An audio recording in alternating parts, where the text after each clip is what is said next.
Hello, I'm William Gallagher, and this is 58 Keys, which is still and always for writers like you and me who use and who write on Macs and iPhones and iPads.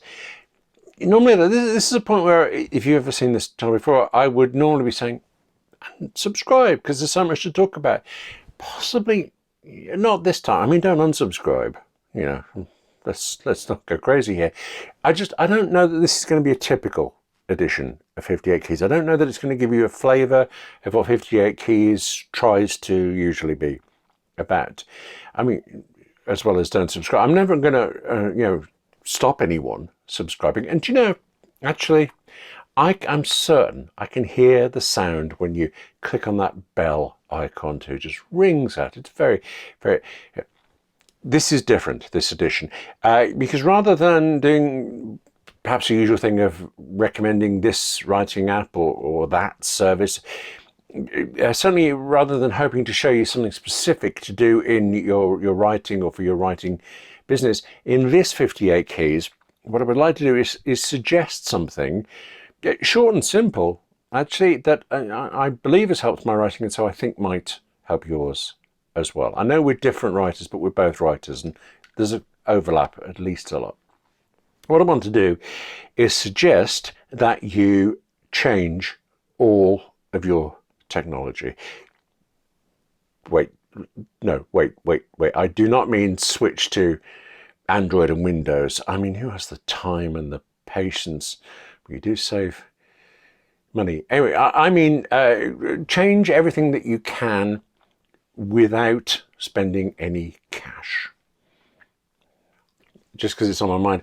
I was going to say I was in a Twitter chat. I kind of came late to a Twitter chat the day where someone or other had asked, they wanted to know, how do you write an E acute, an accented E on their computer?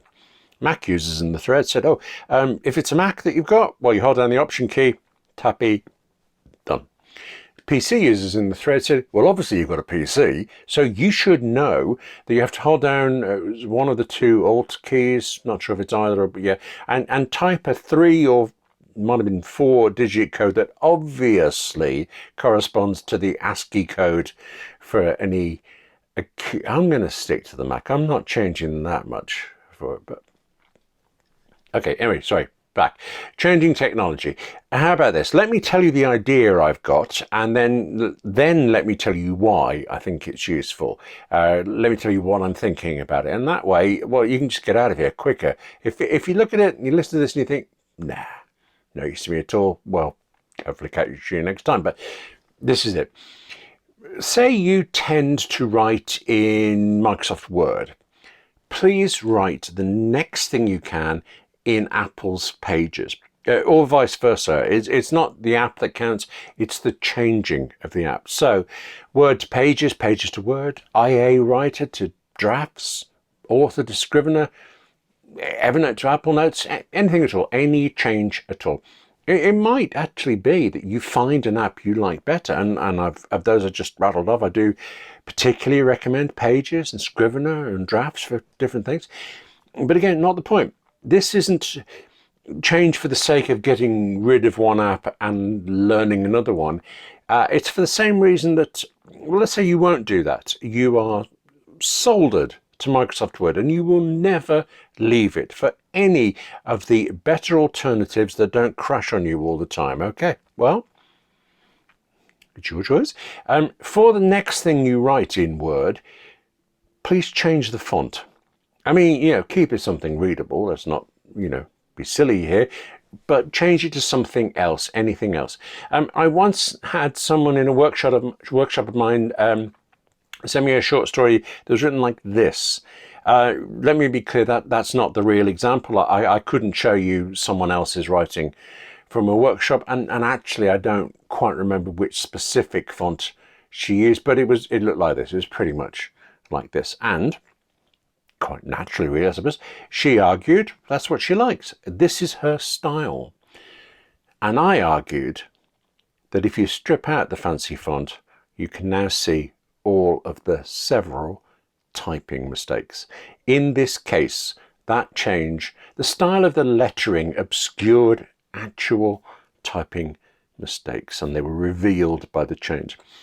Only you already write in a sensible font. I already write in a sensible font. So we're not going to make mistakes like that. Except actually I think we are. And if it should be easier for us to spot things like that in a readable font, well, still sometimes, somehow, it tends not to be. This is mine. Look at this one, a line from a final draft script of mine. That font is Courier. It is clear as day on the screen, on the page, anything you like. But I could not see that this word here should be bother not both. I couldn't see it. And actually, when a reader read it and told me about the mistake, I still couldn't see it. I had to go ask her, which page is this on? I think, or maybe it's just me, but I think it's because we are so intensely focused on our writing, and it is so in our heads, as much in our heads as on the screen or the page. It's preposterously easy for us to read what we think is there instead of what actually is. I mean, it's not just writers, incidentally. You know, we might be crazy, but not in this line. This is common for everyone. It's routine for everyone. In fact, this is a well-known example proving this, hopefully proving this. Anyway, I particularly like this example. I think actually because you and I are talking about missing things and spotting things, well, I think then you are actually right now more likely than usual to spot the repeated the in the middle there. But when you're not prepared for it, somehow that one and others like it slip on by. I wrote a script once called Causality, and here in the UK where I am, there's a show called Casualty. A producer read my script and gently pointed out that I think the name has been taken, William. And so I had to then equally gently point out, no, actually hasn't. Never heard from them again. Anyway, changing the font on the next thing you write, or maybe actually changing it on the current thing just before you go to read over the draft the next time, it forces you to read it, I won't say properly, but at least to not have as much of this thing about reading what you think is there. I'm currently doing a series of mentoring workshops with a writer, and ahead of each of our meetings I take the Word document, or actually the several Word documents she sends me, and I put them into one thing and I pop that onto my Kindle. I mean, that definitely changes the font. It also means, actually this might be a separate thing, but I can't really make any notes, not at that stage, not there. I can't stop to annotate. I have to take the book in as a book. I mean, there are features on Kindle for at least bookmarking things, areas you want to go back to, but they're all rubbish really. So I am forced to just read the book. And that is particularly key in this case, because what I'm reading is multiple revisions of drafts. I have read at least most of this book several times before. It would be shockingly easy to miss new things. So change the font. Chuck it on Kindle, maybe something like that. There's one other possibility, just one other possibility I can think of. It's kind of related. You see this? Well, actually, no, you can't. MacBook Pro, and on the other side of that screen is OmniFocus 4 for the Mac, which is in beta test. It's just gone into beta test. It's the next version of my beloved to-do app, OmniFocus. So, no, let's be clear, it's a to-do app, it's not a writing one. And the thing about not showing is I'm not trying to be a smart ass or anything. It's just, I mean, you can get on the beta test too.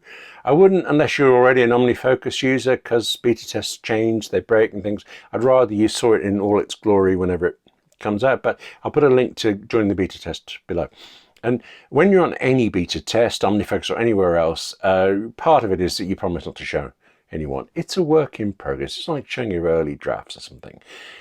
I kind of want to show you this, but let me describe it instead, because in terms of what we're talking about today, this is partly what prompted me to bring it up at all. I have been using the last version of OmniFocus, well, several versions for over a decade. I am extremely used to it. I am extremely reliant on it. Still learning new things, but I feel very at home in it. And here's a new version with quite a radical new look, and it was refreshing. I've been feeling a bit underwater still with various tasks and projects I'm working on, particularly post-COVID. I've got it better, but it's still not quite right. things are still slipping and I'm not able to take on yet. The instant I opened this new version of the old familiar software and registered the visual change, somehow it helped. Since that time last week, I've sorted out my tasks more. I'm feeling more on top of things, and it is specifically because OmniFocus just has a different look. There's something about a new look, a new font, a new writing app, just anything changing. It helps us focus. As writers, it helps us focus on the words, which helps you focus on what we're thinking about. And look, we're writers, you and I. What else do we care about but the words and getting to write the words? Sudden thought. Don't let me think that I believe revamping a brilliant app is effortless nothing. I mean, if the Omni Group were doing OmniFocus 4 for the Mac poorly, I think it would still have made me re-examine my choices in life, but I'd have been grumbling about it every step of the way. That's it for this edition of 58 Keys. Feels like it's kind of been a thought experiment, or maybe just a chat. Yeah. It's just, I started last week. The thought formed last week when I moved this mentoring book to the Kindle for the 4th time. I don't know what popped in my head this time, but 4th time, added it and suddenly thought, there's something here. And then OmniFocus Beta a few days ago. They both helped me in different things, but for the same ways. I think we can trick ourselves into writing more and better. I think I need that sometimes, and maybe you do as well. But listen, that's it for this edition of 58 Keys. Thank you very much for watching. Take better care of yourself than you have done lately, okay? Write some more as well. That's very much part of it. And I'll see you soon.